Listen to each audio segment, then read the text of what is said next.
I have typically had two standard reactions when it comes to DreamWorks films, which are in stark contrast to my reactions of the Pixar films, which, whether I liked them or kind of liked them or loved them, they have always made me care. Always. All of them. Even the ones that I thought were on the bottom rather than on the top. I always care when it comes to Pixar films because they're written so well. They're at the top. Pixar is at the top of their game. Everyone else is playing catch up. The DreamWorks films, I only have two reactions whenever I go into those films. I laugh, sometimes more than others. I laughed hard at Madagascar. I laughed kind of hard at the Shrek films. And it's been brought to my attention by my good friend CCat13 that any film that is not a Pixar film is not automatically a DreamWorks film. So I guess Ice Age doesn't count, which I thought it did. Really didn't like that one. But, yeah, DreamWorks, I will laugh, but I will not care. So far, the tally is they have typically made me laugh, and they never make me care. And that's okay. That's their style, and that's what they're trying to do. They care first and foremost about making you laugh. They care second and foremost about making you care. Fine. The problem is that they're so invested in making you laugh that they never really make a lasting impression on me. And I have yet to see a DreamWorks film of my own free will. If somebody says, oh, hey, you want to watch Shrek? I'm like, yeah, all right, if you're watching it, I'll watch it with you, whatever. But I would never go out of my way to do so. And that's why I wanted to review this film, because DreamWorks has finally, at long last, made me do something that they've never been able to do before. They have made me watch a movie twice. They have made me want to watch one of their movies of my own free will twice. I loved this movie. This is the best that DreamWorks has ever done. I am thoroughly impressed by the way they took this oh-so-cliche formula of superheroes and turned it on its head. I was engaged at every moment. The comedy finally, thank God, was dialed down to unobnoxious levels, which even in the Madagascar films, which I did like, it was funny to funny obnoxious. This is so perfect in its level of comedy. And I've seen a lot of complaints where everybody said, well, the comedy is so dialed down in this one compared to other DreamWorks films. That's good. That it's good that they reined this in, because you don't feel like they're assaulting you in the face every 5 seconds, as I felt, especially that the Shrek films did. I know that Stand and Stan out there is going to agree with that, because he hated those movies. They were like, toothpicks under your fingernails for him. I didn't think they were that obnoxious, but they did get to the obnoxious levels more often than not. This was so wonderful, and CCat13, the girl who reviews the animated films, she has what's called a DreamWorks trailer rule, and part of that rule is that their trailers typically give away too much. That is exactly why I don't watch trailers. I try my best to avoid them as much as possible. That's not always easy to do, especially when you're going to see a movie. But for one reason or another, I managed to avoid all of the trailers for this movie.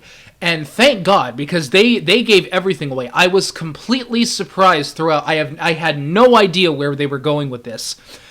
And basically what they do is they take the concept of the villain versus the hero and saying, well, what would happen if the villain won? And I didn't know they were going to do that. I had absolutely no idea. And they start out, they go right into the formula of the hero versus the villain and the villain versus the hero and all of the cliche campy things they say back and forth to one another. And the girl that's getting kidnapped every other day. And there's no need to introduce all this. They go right into it because everybody knows what it is. But later on in the film, they take that cliche and they turn it to such an interesting degree that you're like, well, they really are showing us what would happen if this were to take place. Because Megamind, he always tries and he never wins and he never expects to win, and then he beats the hero. And what happens when he beats the hero is he starts to realize that he was never doing this to win in the first place. He was doing this because it completed him in his life. This is his role. This is who he is. This is, he embodies this task of trying to take over the world so that he always has something to strive for.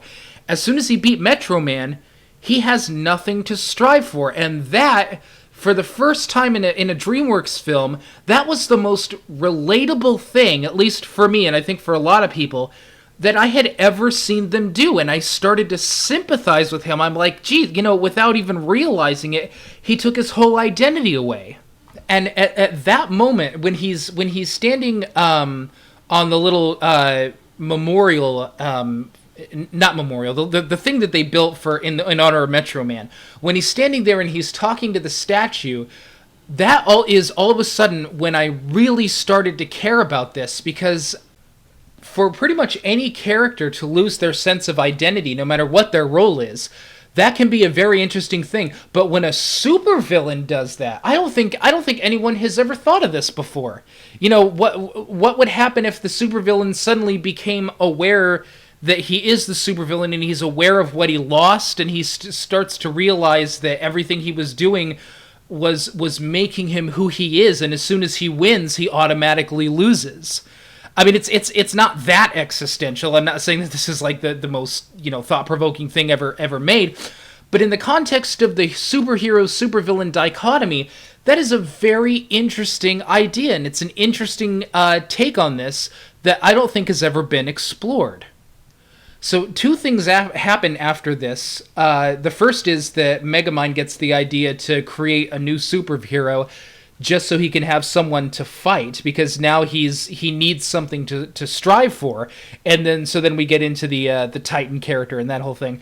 But another thing that's happening is he has an identity switcher of sorts. He can morph into other people's bodies, and he becomes this other person and starts relating to the female lead, Roxanne. And as he's doing this, as he's creating something that will help him become the villain, he at the same time is learning what it would be like if he was just a normal guy, or maybe if he was in the hero role, and he starts wondering if he even wants to be the villain anymore.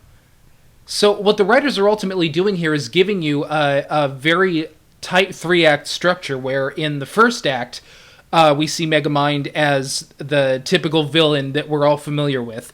Then in the second act, they completely turn that on its head, and he's having to resolve this issue of what he really wants to be. In the third act, that resolves, and it takes it to a place that I never expected in a million years, to where he actually has to turn around and become the hero, because the hero that he created turns out to be the villain. But that villain character, Titan, he is not doing this for the reason that Megamind was. He's not interested in having something to strive for at all. He just wants to fuck everything up so that he can rule the city, because his girl rejected him and this and that and the other. They take all of these wonderful superhero cliches that I love and twist them all around to the point where I was absolutely delighted. This was a great idea. And the two people who wrote this, I understand that they're two people who never wrote anything in their lives. This would have been good for seasoned writers. I mean, this was a very, very good job. I thoroughly enjoyed everything about this movie. The soundtrack, is right up my alley. It's not the usual kind of pop stuff that they throw into most DreamWorks films. You've got AC/DC in here. You've got Guns N' Roses. Just all the kind of music that I personally like.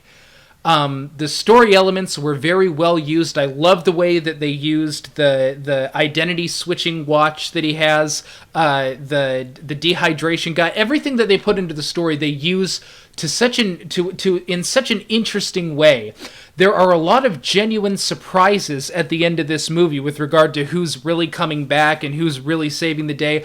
I was surprised through and through. I was delighted. This is the best job that DreamWorks has done so far. As you could probably tell, this is just me. I don't have a co-reviewer here. And that's because I actually hadn't planned on doing a review of this at all. But I just had that experience where I saw the movie and I liked it and it was over. And then I realized that when it was over, I was still thinking about it.